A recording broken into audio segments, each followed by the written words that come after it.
Derivative controller आज हम पढ़ेंगे। डेरिवेटिव कंट्रोलर, ठीक है।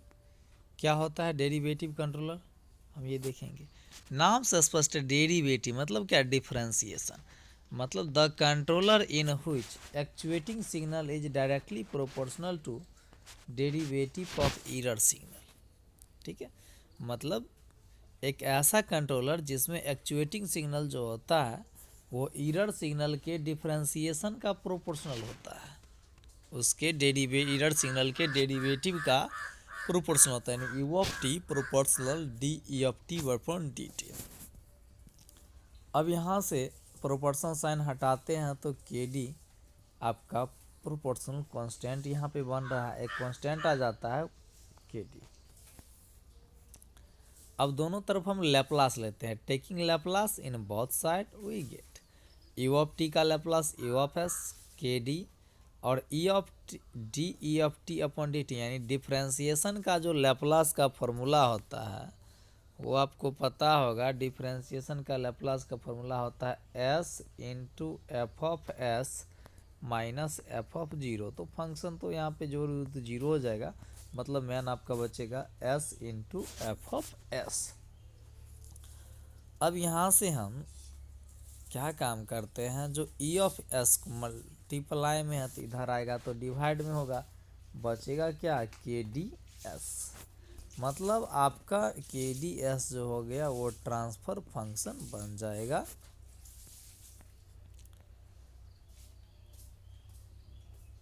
Therefore transfer function of derivative controller is के डी एस। इसलिए डेरिवेटिव कंट्रोलर का जो ट्रांसफ़र फंक्शन है वो आपका क्या हो जाता है, के डी एस, वेयर के डी जो है वो डेरिवेटिव कांस्टेंट होता है। फिर सेम वही बात, इसका ब्लॉक डायग्राम दिखाना है यूनिटी निगेटिंग फीडबैक के लिए। क्लोज लूप कंट्रोल सिस्टम ये होगा, क्योंकि फीडबैक तो उसी में होता है। Along which derivative controller is shown in the figure. बस देखिए ये याद साफ आसान है। तकनी प्रोपोर्शनल कंट्रोल था, डेरिवेटिव कंट्रोलर हो जाएगा, इंटीग्रल हो जाएगा, जो नाम रहेगा वो कंट्रोलर आप यहाँ पे जोड़ दीजिए। फिगर में कोई ज़्यादा चेंजिंग नहीं है, ठीक है। उसी तरह से सेम यहाँ भी फिगर है, बस आपको देखना ये है।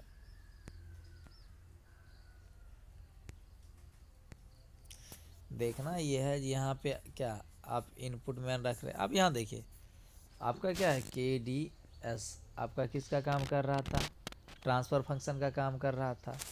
और e of S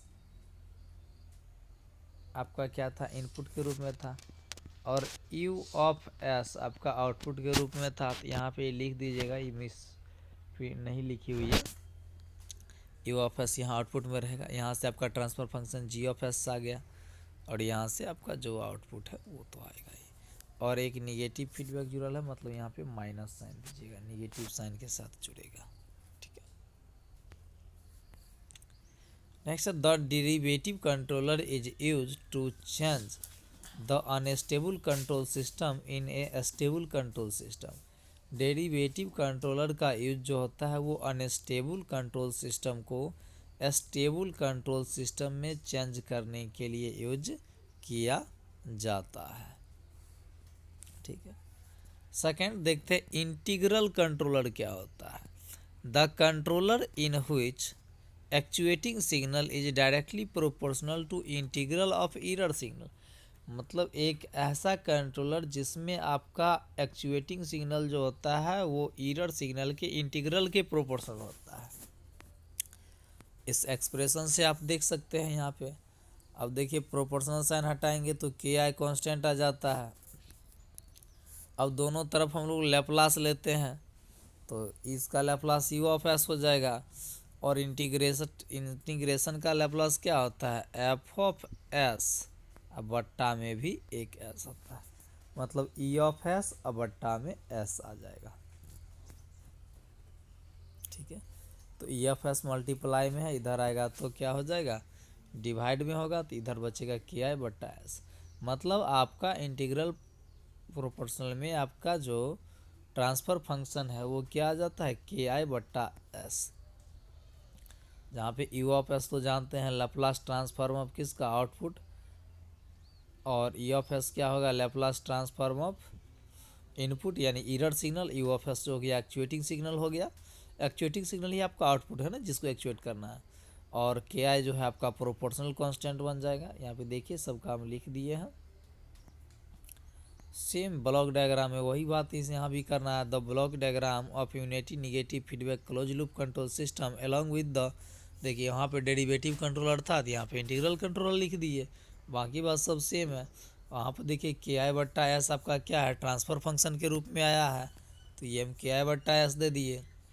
E of S आपका जो एरर सिग्नल है, यू ऑफ एस आपका जो एक्चुएटिंग सिग्नल है, आउटपुट रखिएगा ये आपका ट्रांसफ़र फंक्शन, ये इनपुट, और मेन इनपुट आपका आर ऑफ एस है, और यहाँ पे निगेटिव साइन के साथ एक निगेटिव फीडबैक जुड़ेगा, ठीक है। और यहाँ से आपको सी ऑफ एस आपका क्या आउटपुट मिल रहा है। इंटीग्रल कंट्रोलर का यूज जो होता है एसटीडी स्टेट एरर को डिक्रीज करने के लिए किया जाता है।